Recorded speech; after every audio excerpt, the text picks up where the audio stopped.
दफन 64। गुप्त तहखाने की ओर बढ़ते अनिकेत, जॉन और शेखावत अब पूरी तरह सतर्क थे। टॉर्च की रोशनी बस जमीन के धन से हुए हिस्से को छू रही थी, चारों तरफ सन्नाटा और ठंडी हवा का बोझिल झोंका। तभी पीछे से कुछ कदमों की आहट सुनाई दी। साहब चाय, नारायण की आवाज थी। तीनों ने मुड़कर देखा। नारायण एक थाली में 3 कप चाय लिए टेंट की ओर से आ रहा था। उसकी चाल हमेशा की तरह सधी हुई थी, लेकिन उसके चेहरे पर अजीब सी थकान थी, आंखें भारी और सांसें थोड़ी तेज। इतनी रात में तुम फिर आ गए? शेखावत ने पूछा। नारायण घिघियाते हुए मुस्कुराया, साहब, आपके लिए गरम चाय लाना तो मेरा काम है। उसने थाली जमीन पर रखी और कप थमाने ही वाला था कि एकाएक हवा में झटका महसूस हुआ। पास ही पड़ा प्लास्टिक का ढक्कन जमीन पर घूमने लगा, जैसे किसी ने उसे घुमाया हो। चाय के कप की भाप, जो ऊपर की तरफ जा रही थी, अब अजीब ढंग से मुड़कर बगल की झाड़ियों की ओर बहने लगी। तीनों के चेहरे सख्त हो गए। ये क्या था? जॉन ने तुरंत थर्मल सेंसर उठाया। उसने सेंसर को चारों ओर घुमाया। एक हल्की सी थर्मल रीडिंग किसी आकृति की, बेहद धीमी लेकिन स्पष्ट। क्या बात है नारायण, तुम तब से घबराए हुए लग रहे हो, कुछ अजीब महसूस हो रहा है क्या? अनिकेत ने पूछा। नारायण अब बुरी तरह घबराया हुआ लग रहा था, उसका चेहरा पीला पड़ने लगा, माथे पर पसीना और होंठ कांपते हुए हो उठे। हाँ साहब, मैंने कल कुछ देखा था। तीनों तुरंत चौकन्ने हुए। क्या देखा? शेखावत ने सख्ती से पूछा।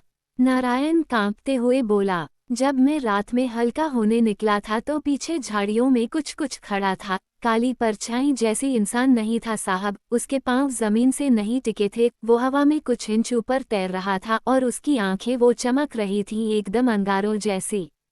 तीनों की आंखें आपस में मिलीं। शेखावत ने तुरंत टॉर्च उस दिशा में घुमाई जहां से नारायण आया था, पर वहां कुछ नहीं था। नारायण की आवाज अब डर में डूब चुकी थी। वो मुझे देख रहा था लेकिन हिला नहीं, जैसे मेरा इंतजार कर रहा हो, कुछ कहे बिना बस देखता रहा।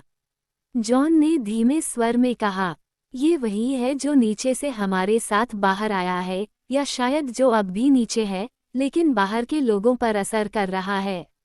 अनिकेत अब पूरी तरह गंभीर हो गया। उसने नारायण की ओर बढ़ते हुए धीरे से उसका कंधा थामा। तुम अब यहीं रुको, चाय यहीं छोड़ दो और तंबू में जाकर बैठो, बाहर मत आना। नारायण अब थरथरा रहा था। उसने सिर हिलाया और जल्दी जल्दी तंबू की ओर लौट गया, लेकिन जाते हुए बार बार पीछे मुड़कर देखता रहा, जैसे डर अब भी उसकी पीठ से चिपका हो। तीनों चाय के कपों को वैसे ही छोड़ एक दूसरे की तरफ देखने लगे। शेखावत फुसफुसाया, शुरुआत हो चुकी है प्रोफेसर। जॉन ने कहा, अब देर नहीं करनी चाहिए, अगर वो चीज सक्रिय है तो हमें उसके नीचे जाने से पहले जानना होगा कि उसकी सीमा कितनी फैली है। अनिकेत ने शांत मगर गंभीर स्वर में कहा, और ये तय करना भी कि क्या हमने माहिरा को बचाया या उस दरवाजे को खोला जो खुलना नहीं चाहिए था।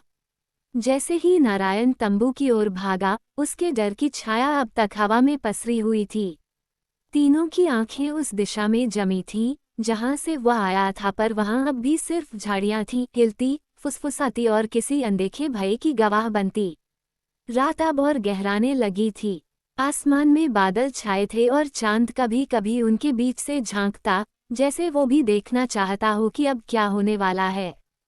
साइट पर फैली सर्द हवा अब और भारी महसूस हो रही थी। चारों ओर एक बेचैनी पसरी थी। तंबू के पास 3 कप चाय अब भी वहीं रखे थे, पर किसी ने उन्हें छुआ तक नहीं। अनिकेत, जॉन और शेखावत तीनों उस दिशा में बढ़ने लगे जहां से कभी माहिरा को ताबूत में निकाला गया था। शेखावत ने धीमे स्वर में कहा, अब अगर हम रुके तो शायद ये चीज हमें ऊपर ही नहीं छोड़ने वाली, नीचे उतरना ही होगा।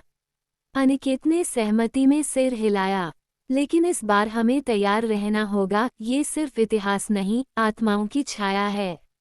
जॉन ने थर्मल डिटेक्टर फिर से ऑन किया और अपने बैग से एक विशेष कैमरा निकाला। ये कैमरा इंफ्रारेड और अल्ट्रावायलेट दोनों पकड़ता है, जो आंखें नहीं देख सकती, वो शायद ये देख ले। जैसे ही तीनों तहखाने की धंसी हुई जमीन के पास पहुंचे, हवा एकदम ठहर गई। अनिकेत ने धीरे से कहा, इसी जगह यहीं से सब शुरू हुआ, अगर कुछ जवाब है तो वो यहीं मिलेगा। शेखावत नीचे झुका और मिट्टी को हाथ से छुआ। ये जमीन अब भी गीली है, सब कुछ अजीब सा है यहाँ।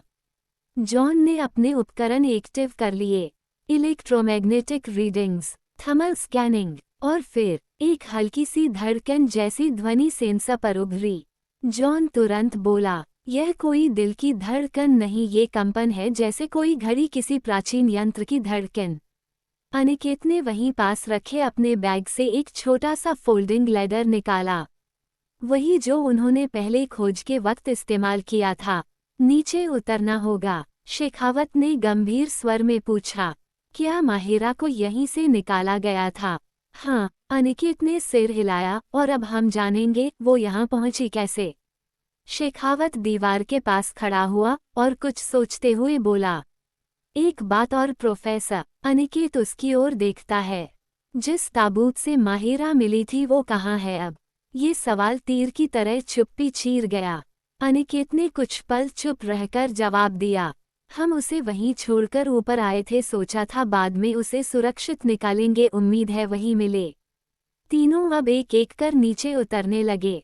नीचे की गुफा अब पहले से ज्यादा ठंडी और नमी से भरी हुई लग रही थी। अनिकेत ने जेब से टॉर्च निकाली। वो दीवार पर उभरे एक पुराने चित्र को देखने लगा। जैसे जैसे वे नीचे उतरते गए, हवा भारी होती गई और टॉर्च की रोशनी अब दीवारों पर बने अजीब चिन्हों को दिखा रही थी जो पहले उन्होंने नहीं देखे थे। ये चिन्ह पहले नहीं थे। अनिकेत की आवाज में आश्चर्य था।